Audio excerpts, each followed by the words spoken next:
Let's talk a little bit about the topic of today's meeting.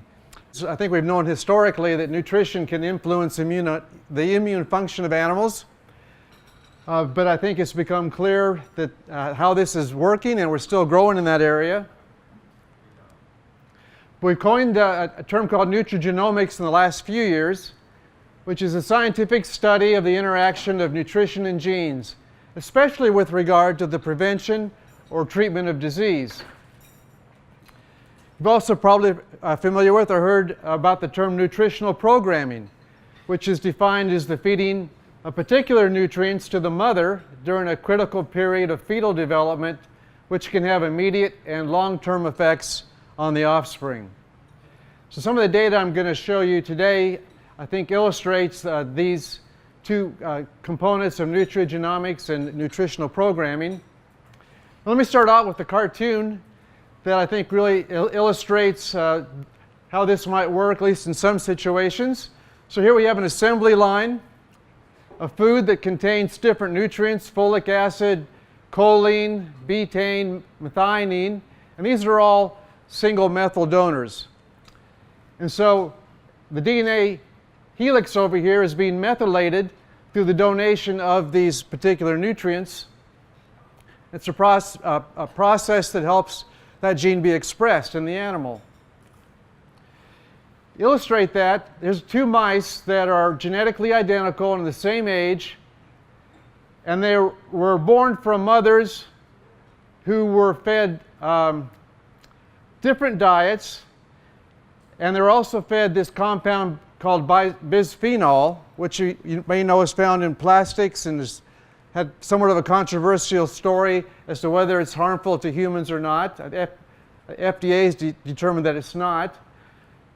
But in this particular study with mice, this mouse that's yellow and obese and is susceptible to cancer and diabetes received a normal mouse diet along with the bisphenol.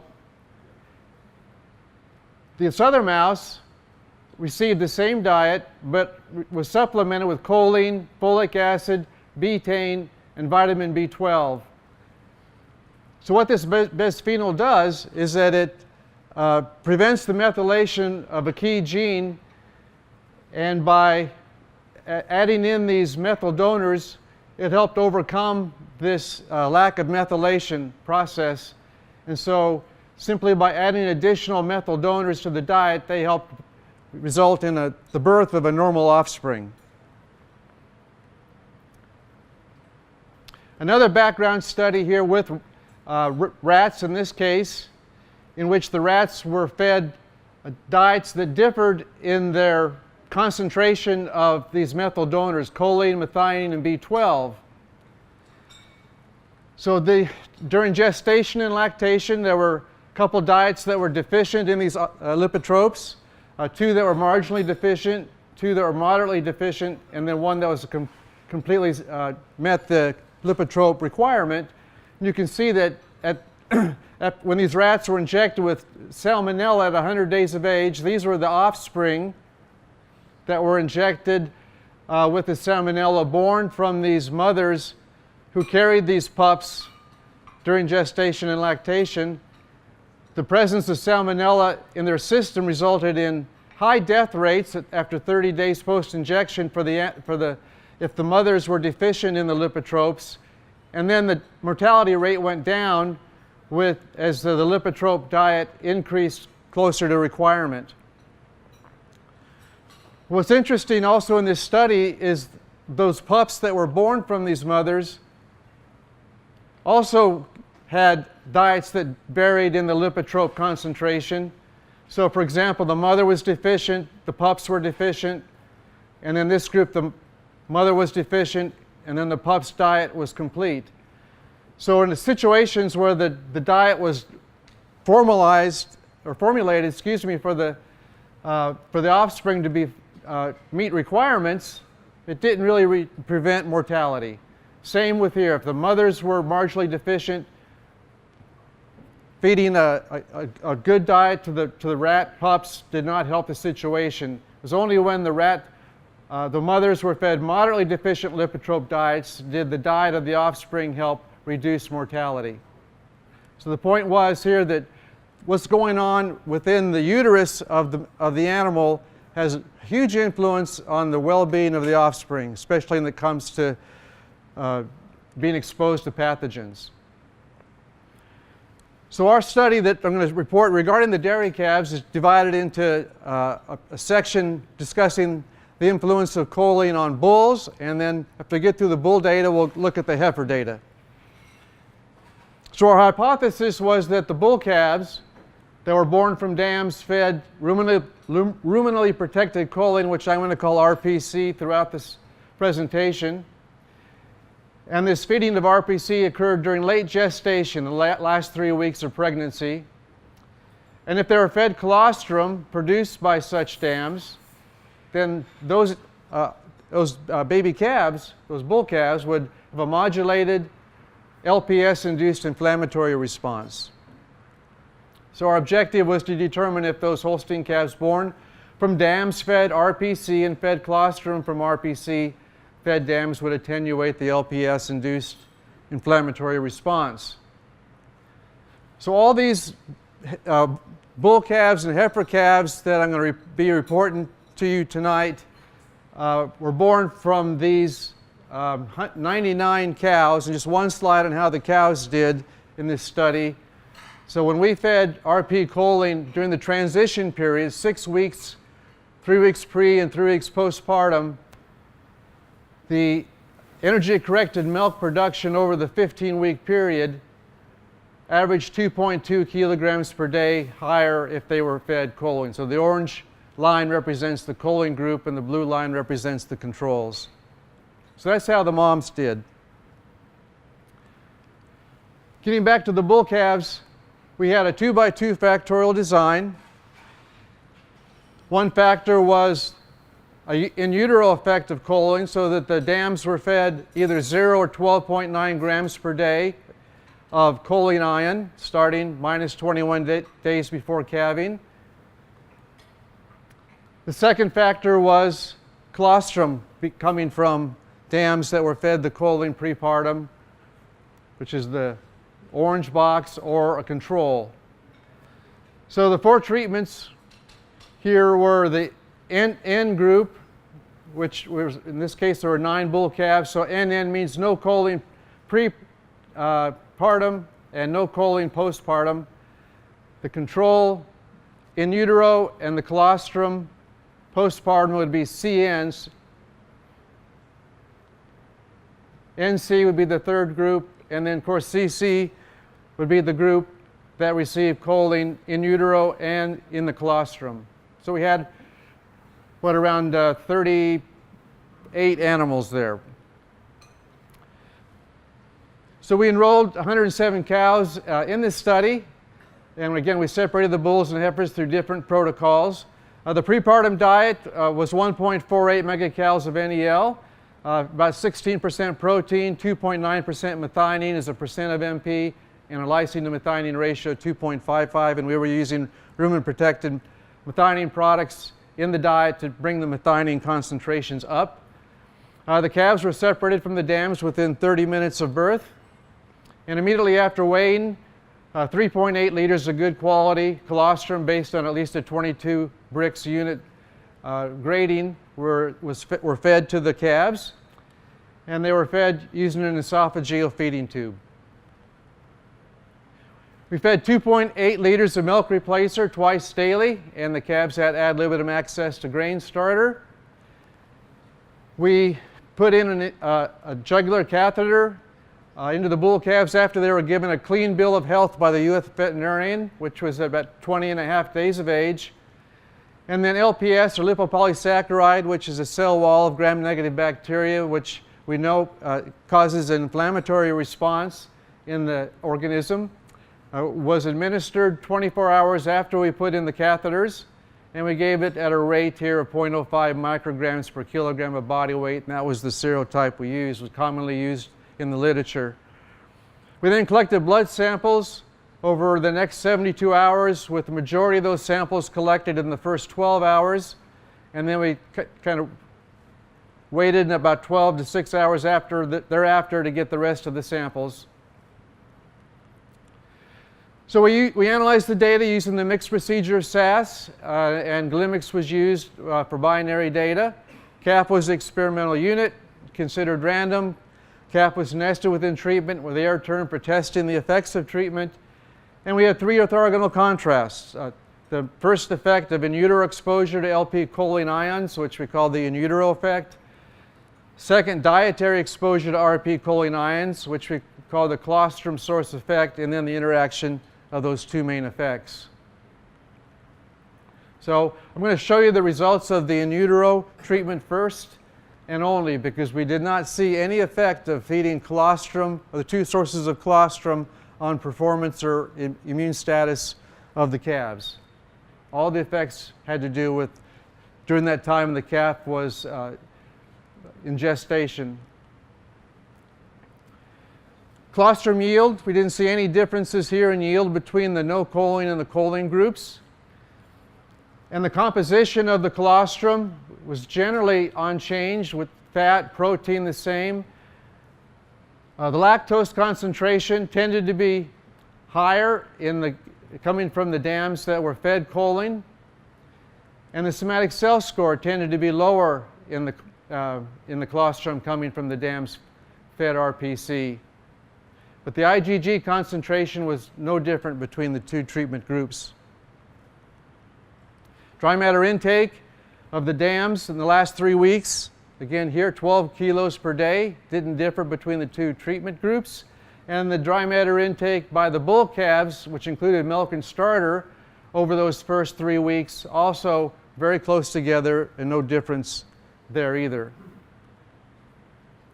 So just a quick 1-slide education on immunity, if you're not used to seeing data on this. So the macrophages are the main responders to bacterial LPS. The bacterial LPS will bind to receptors on the macrophages in the animal's system, and in response, the macrophages will be producing quite a few cytokines. The main 2 cytokines we're focusing in on is TNF, tumor necrosis factor alpha, and interleukin 6. Those 2 cytokines then have an influence on several areas. They can affect the liver to produce acute phase proteins. They can act at the level of the fat and muscle to actually mobilize protein and energy to support the immune responses. And of course work on trigger the hypothalamus to change body temperature. So we'll look at each of those responses after the animals were given the LPS. So here's the cytokine, the top of the previous slide. So the 2 cytokines we looked at were TNF alpha, and the response was immediate. After we gave the LPS, this response went up about 8-fold in both groups. But the response of the calves born from the choline-fed dams didn't peak as high, and the values came down and were lower for those 6 hours post LPS challenge. And so the means of the 2 groups were different, with the mean for the choline-fed group being lower. Alternatively, IL-6, another pro-inflammatory cytokine, was actually higher for the choline-fed, the bulls from the choline-fed dams. A little surprised to see that.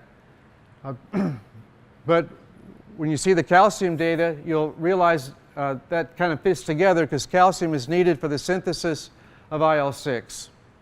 So the higher blood calcium would result in higher IL-6. Okay, cortisol is a glucocorticoid that is a good symbol of stress. It's anti-pro-inflammatory. Tries to bring homeostasis back to the animal in a stressful situation. So you can see the cortisol concentrations in the blood went up dramatically within 3 hours after LPS, kind of a normal response, and then came back to baselines about 12 hours later. But once again, the bull calves coming from choline-fed dams peaked lower and had lower concentrations. So the overall LS means for the 2 groups favored the bulls coming from the choline-fed dams. Haptoglobin, one of the acute phase proteins produced by the liver, tended to be lower across the 72 hours. You can see it took longer to peak. Up here, it took 12 hours for it to peak, unlike TNF-alpha. Again, the choline-fed cows tended to have lower circulating concentrations of haptoglobin. And another acute phase protein, serum amyloid A, we detected in utero by time interaction, so that you can see out here somewhere around 12 to 36 hours, the blood concentrations of serum amyloid A were lower in those bulls born from choline-fed dams. So the acute phase proteins are also lower in those orange group, likely because the cytokine production of TNF-alpha was lower. Rectal temperatures can follow the same pattern. We saw a rise in rectal temperature of about 1 degree centigrade by giving the LPS. And that orange line was, you can see it kind of lower across the 72 hours, so that overall the LS means for rectal temperature was lower for the bull calves born from the choline-fed dams.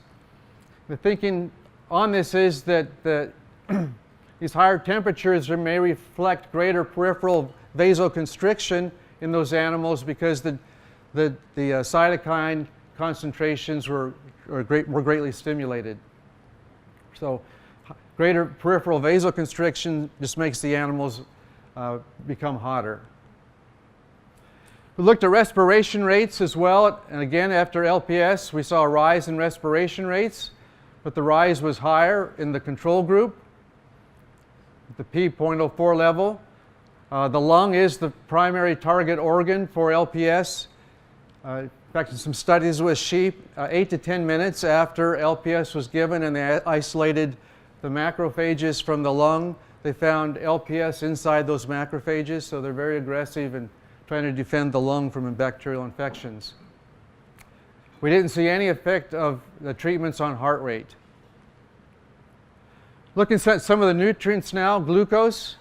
Again, after LPS injection, the concentration of glucose dropped dramatically from about 80 milligrams per deciliter down to about 55 in the control group, so a very hypoglycemic state. The orange line didn't drop as high, and you can see there's differences there at certain time points, whether we have the time by in utero interaction. So there are certain tissues that are really enriched in macrophages, like the spleen and the liver and the lungs.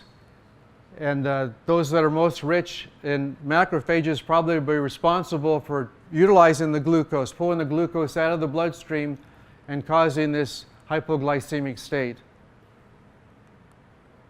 BHBA with additional glucose, maybe part being lack of complete oxidation, possibly resulted in some higher BHB values for those control bulls here at 6 to 8 hours after LPS.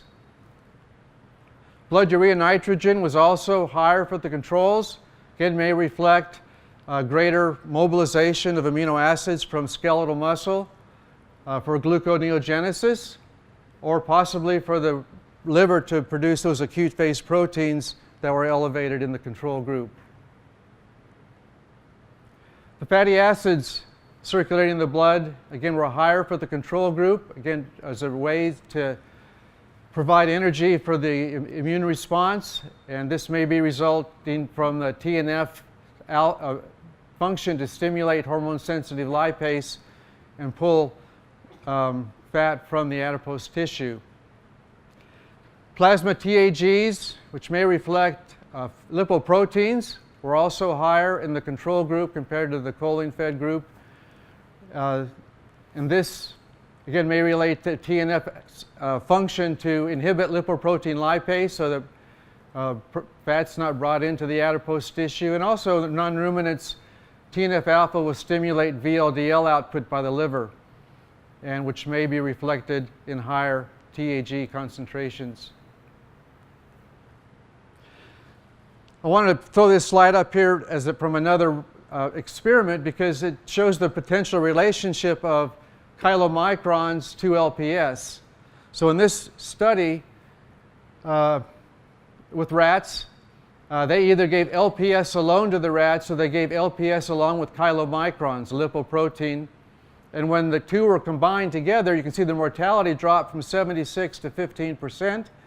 The peak for plasma TNF went down from 45 to 14. And the liver was clearing a lot more LPS from the system if the chylomicrons are there. So the chylomicrons may bind to LPS and carry it to the hepatocytes for clearance, thus decreasing macrophage activation and resulting in a pro-inflammatory induced response. So this may be the way choline is functioning in these calves, if indeed choline, which may improve the formation of chylomicrons, may result in binding to the LPS and reducing macrophage stimulation. Calcium was also higher in the choline-fed group, and choline is required for synthesis of the pro-inflammatory cytokines, specifically IL-6, which we saw earlier. Last two slides here with the bull calves. These are the dry matter intakes. So prior to LPS injection, there was no difference in intake between the two groups. But starting on the day of LPS injection for the next 7 days, the orange line is higher than the blue line, and certainly several points there, so that interaction of in utero by time indicated the dry matter intake over the post 7 days was greater, maybe a reflection of the calves just having a less of an inflammatory response, feeling better, and being able to eat more total dry matter. And if we look at the body weight from those same bull calves, they didn't differ at birth or just before LPS injection, but 2 weeks after LPS, those bull calves tended to be of greater body weight if they came from dams fed rumen-protected choline. Just better be able to recover or be sustained through that challenge with a bacterial infection. And that's my summary slide. So bull calves exposed to choline biomolecules in utero during the last 21 days of gestation, regardless of the source of colostrum, they had an enhanced ability to cope with an LPS challenge prior to weaning, as evidenced by less severe responses of general systemic inflation. Summary, we saw less increase in plasma concentrations of TNF-alpha, cortisol, serum amyloid A, less of a rise in rectal temperature and respiration rates, reduced hypoglycemia, hypocalcemia, hyperketonemia, and hyperlipidemia. And they ended up having greater dry matter intake and body weight after the administration of LPS, which is evidence of a greater capacity of those calves through an in utero effect to respond and recover from an acute bacterial infection. How is that working? We just proposed that maybe the maternal intake of RP choline may help methylate the DNA of genes important for regulation of the immune function and lipid metabolism, possibly play a role in upregulation of formation of lipoproteins, which can increase the clearance of bacterial LPS from circulation by the hepatocytes. Just a quick look at the heifers. So 3 years ago, when we conducted our first study with rumen-protected choline and lactating cows, in which choline was fed again during that transition period 3 weeks before to 3 weeks after calving. These are the body weights of animals on that study. We were mainly focused on the dairy cows, and we're kind of looking at the dairy calves almost as an afterthought. But so this is all this data is a reflection of in utero effect of feeding choline feeding choline during the transition, because we didn't pay any attention to what sort of colostrum these animals received. They either received colostrum that came from dams with choline or didn't. We have no record of what that was. But you can see here at birth, the choline-fed group had a little lighter weight. By 2 months of weaning, they kind of caught up, and by 12 months of age, they were about 13 kilograms heavier, and by the first week after calving, they were about 36 kilograms heavier. And so that increased body weight gain continued throughout that 24 months of age. We don't have a lot of data, but we thought we'd take a look at the milk yield of those primiparous cows. So this is milk yield 3 years later, being born from calves, from dams fed choline in transition.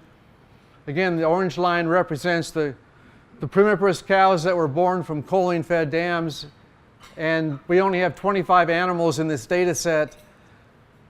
You can see about a 2.2 kilogram difference numerically, but it wasn't significant. 0.33 was the p-value.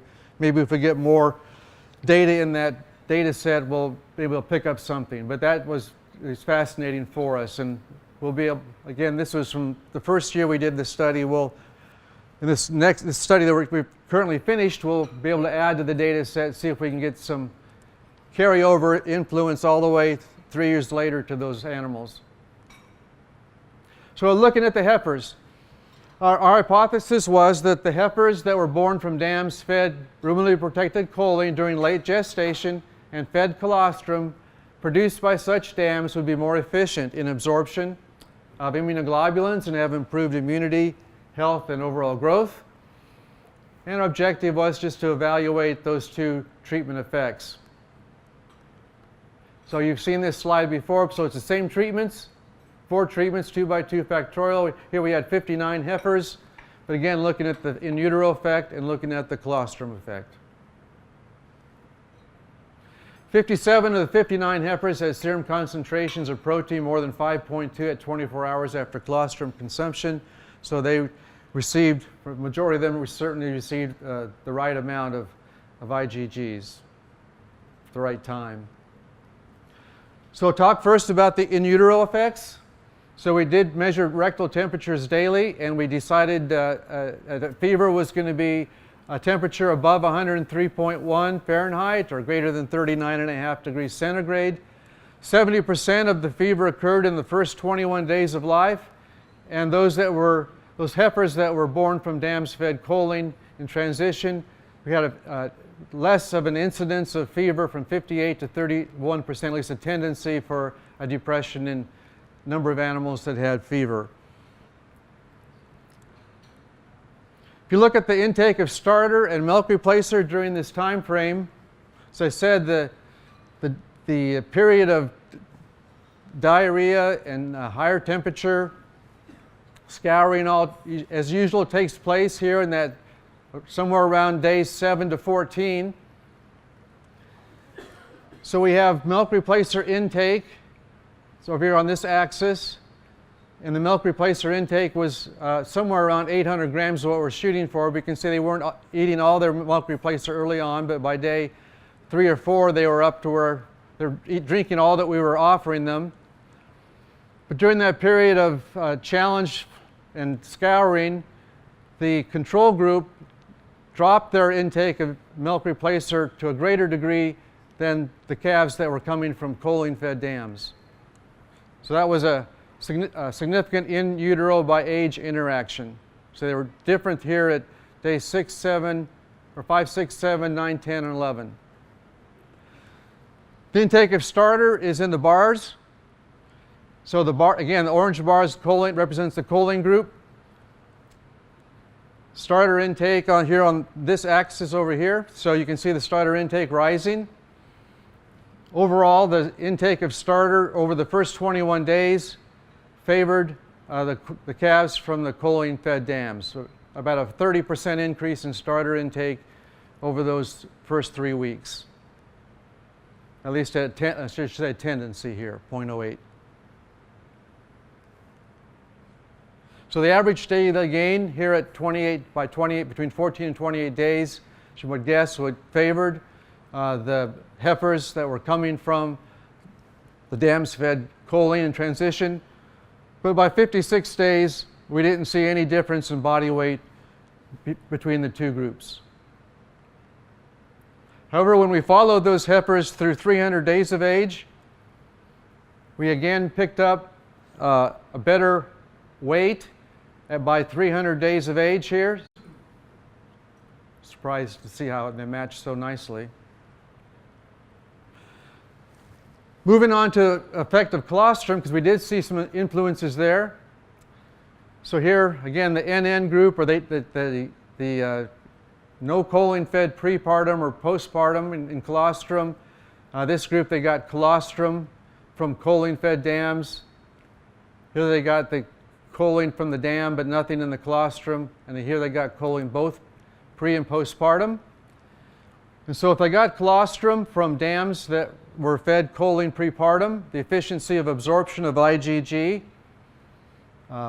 was higher, about 28.5% versus about 22.5%. And the intake of IgGs between the two groups was not different, about 385 or so grams. And as we looked at the serum IgG concentration, again, the two groups that got choline from, colostrum from choline-fed dams, the serum IgGs were higher, and the serum total proteins were higher. Reflects the higher efficiency of absorption. Starter intake by those heifers that were fed the colostrum from choline-fed dams, the orange bars. The orange bars are just imposed behind the blue bars. So if you see a little orange sticking up here, that means that that group of animals was consuming more starter. So we picked up a colostrum source by age interaction, so indicating that the intake of starter by the heifers born from choline-fed dams was increasing at a faster rate. And so it was greater out here at 19 and 21 days of life. And there's that difference in total starter intake over that time period. In terms of immune response, we looked a lot of that in the bull calves, but here we did see a lower concentration of serum amyloid A, acute phase protein, at day 7 in the heifers that got choline in utero and in colostrum. We also picked up a reduction in fibrinogen, another acute phase protein, around day 7 for those heifers that got choline both times. We did a time to event curve where we looked at the intake of starter and we picked up this interaction of choline in utero by colostrum source. So the way this graph is set up, we're going from 38 days of age to 55 days of age. So the animals were weaned here at 49, all the milk was taken out at 49 days. One milking was taken out at 42 days, and the second milking was removed here in 49 days, or milk feeding, I should say. So this is the proportion of heifers that did not consume 1.4 kilograms of starter for 3 consecutive days. So if we use that intake of 1.4 as a signal that that animal can be weaned, so certainly 3 of the 4 treatments here were eating that much starter by the time they hit 55 days of age. The one exception was the heifers that were on the NN group, no choline, prepartum, or in colostrum, and only 30% of those heifers were eating that 1.4 kilograms of starter. So this tended to be a significant interaction. And the last data I'll show you here is this slide, which is a combination of mortality, or maybe I should say survival rate, for the male and female calves. So we combined the bulls and the heifers together in this data set, and we calculated here the number that were born and the number that died in the 4 treatment groups. So if the heifers and bulls were born from dams that got choline prepartum and the animals got colostrum from the choline-fed dams postpartum, 25 animals born, no deaths. On the other extreme, if there was no choline exposure to those animals, either prepartum or postpartum, you can see there were 33 animals in that group and 10 animals died.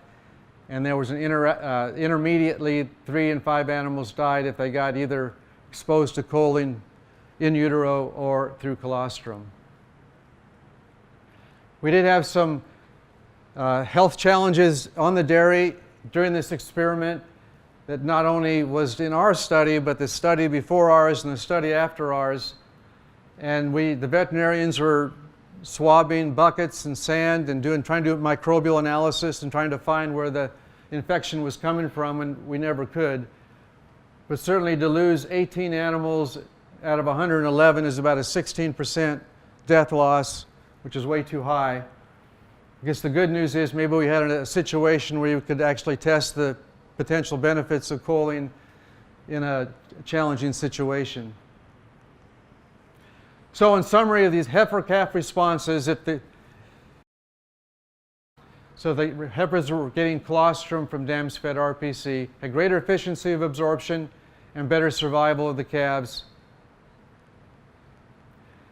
If they're exposed in utero to choline biomolecules, they had less incidence of fever, greater intake of milk replacer and starter the first 21 days, and greater average daily gain intermediate or before weaning and up to 300 days of life, and better survival of 91 versus 78%. And last, if they got exposed to choline biomolecules pre-part or in utero and postpartum, the plasma concentrations of the acute phase proteins we looked at day 7 were lower, and 100% of those calves survived. 100% of the calves were ready for weaning by 55 days of age based upon the intake of starter for all 3 treatments except for those that were in the NN group.